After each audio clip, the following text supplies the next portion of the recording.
Aqui, nesse velho rio, o Sr. Charles Dawson encontrou o fóssil do crânio do homem de Piltdown em 1912 e 1913. Ora, o homem sempre se interessou em saber de onde veio. O homem moderno é como o homem ancestral nesse respeito. Minha filhinha, assim que começou a acordar para as coisas, com 1 ou 2 anos de idade, fez sua primeira pergunta: papai, de onde eu vim? Como você responderia a uma dessas? Ora, os materialistas e os biólogos dizem que o homem se desenvolveu por evolução dos animais. E seus esforços agora são para encontrar esses elos perdidos entre os animais e o homem. Hoje já não se fala tanto em elos perdidos, fala-se a respeito de ancestrais comuns. Há a necessidade de encontrar evidências, é claro, para a prova e a fortificação da teoria da evolução. E quando nenhuma evidência foi encontrada, alguns cientistas, por humor, quem sabe, deram um jeitinho e inventaram as evidências. E aqui vemos como eles inventaram a evidência do estágio intermediário entre o homem e os macacos no crânio de Piltdown. O crânio de Piltdown é de um homem e a mandíbula foi preparada como a de um macaco.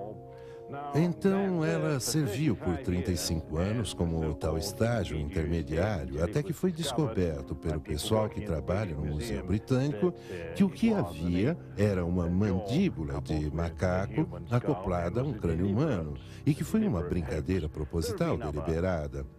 Há outros casos do mesmo tipo, como o homem de Nebraska, mas hoje não queremos analisar essas falsas evidências. Queremos ver as evidências, candidatas a serem realmente intermediárias entre o homem e os animais.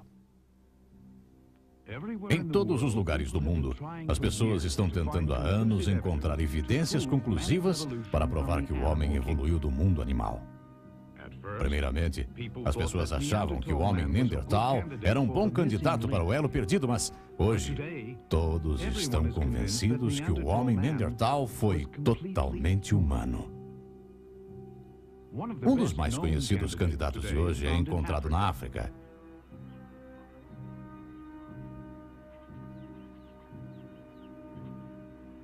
O ano é 1959. O lugar, a Garganta de Ouro Vai, na Tanzânia. Num tremendo calor, Lewis e Mary Leakey finalmente acham o que estão procurando. Por 28 anos, eles escavaram fósseis nessa região e então encontraram os restos mortais do que chamaram de Australopithecus. Em 1974, um pouco mais ao norte da África, Donald Johansen encontra os ossos de outro Australopithecus e os chama de Lucy. Essas criaturas recebem o título de ancestrais do homem, principalmente porque seus dentes e mandíbulas, alguns acreditam, possuem semelhança aos dos humanos. O ortodontista Dr. John Cuso investigou esse caso por muitos anos. Seus resultados não foram muito otimistas para a procura dos elos perdidos. Um número de medidas foram tiradas dos ossos desses australopitecos e por um computador os ossos foram comparados com os ossos de macacos e com os ossos de seres humanos, o Homo sapiens. E todas as vezes as medidas de macacos se aproximaram muito mais do que as medidas de seres humanos. E, na verdade, Oxnard, que fez essa experiência e anotou as medidas, nas suas conclusões duvidou que exista qualquer ligação entre o Australopithecus e o Homo sapiens. Vamos examinar umas outras tentativas de encontrar ligações entre o homem e o macaco. Os cientistas em Oklahoma observaram o Washoe, um chimpanzé, durante mais de 10 anos. Parecia ser possível ensinar ao Washoe a linguagem da mímica. Usando suas mãos ou sua cabeça, ela pode dizer a seus observadores que ela quer um morango ou uma maçã, que ela tem sede e muitas outras coisas. Como resultado, algumas pessoas tiraram a conclusão de ser essa uma indicação de que os símios têm capacidade de fala e que só lhes faltam os músculos da garganta. Ora, é fato conhecido que se pode ensinar a animais um certo modelo de comportamento. Veja esse cão pastor, por exemplo. Ouvindo os assovios de seu dono, ele dirige o rebanho para onde o pastor quer.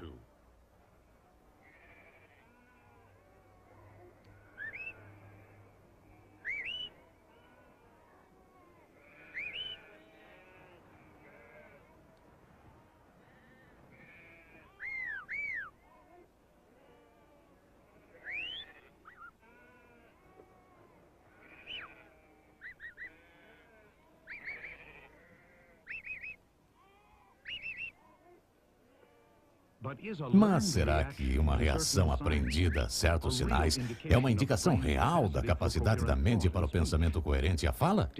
Claro que não, definitivamente. O vão entre o homem e o animal é grande demais para ser atravessado.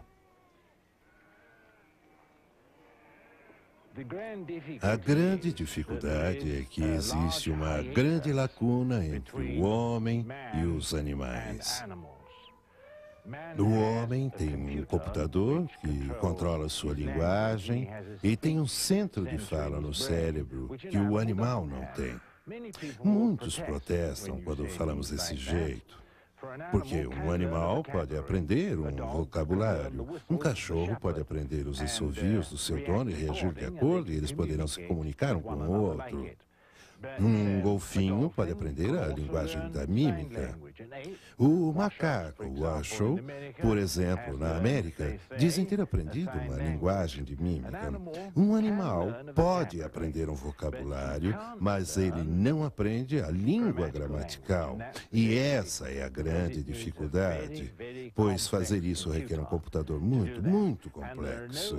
E nenhum estágio intermediário foi encontrado para se encaixar entre um animal falante, que é o homem, e o animal que não fala. O vão é muito grande, mas hoje ainda estão procurando esses intermediários entre animais e o homem no meio científico. O Homo sapiens, homem moderno, criado como um ser perfeito, lentamente está se degradando rumo à escuridão. Mas sua singularidade ainda é clara. É clara especialmente no seu poder de criar.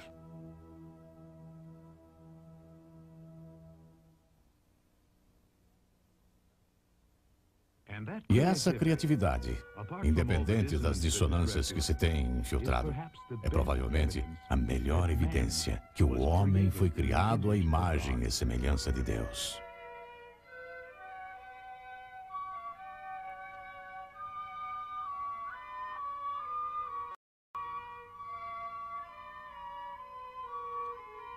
O homem e o macaco certamente aparentam-se em forma, mas não em parentesco. Professor Wilder Smith. Ora, todas as evidências que temos no momento nos apontam ao fato de que ou temos macacos extintos e existentes, ou temos homens extintos e existentes. Temos macacos inteligentes e temos macacos menos inteligentes, e o mesmo pode ser dito do homem. Mas os dois jamais se encontrarão. Eles são macacos e permanecem macacos, e o homem permanece homem. Ora, se formos ao jardim zoológico e ficarmos em frente à gaiola dos chimpanzés, encontraremos pessoas lá rindo deles porque veem as semelhanças. Ali existem homologias. Mas não sejamos enganados por homologias, pois semelhanças podem aparecer facilmente pelo fato de que existe o Criador em comum que criou tudo. E eu, pessoalmente, acredito que os genes, que são os desenhos e projetos que fizeram as formas variadas e as espécies, só podem surgir de um Criador que criou-as todas. É por isso que existem as semelhanças e homologias que, na verdade, encontramos na biologia de hoje.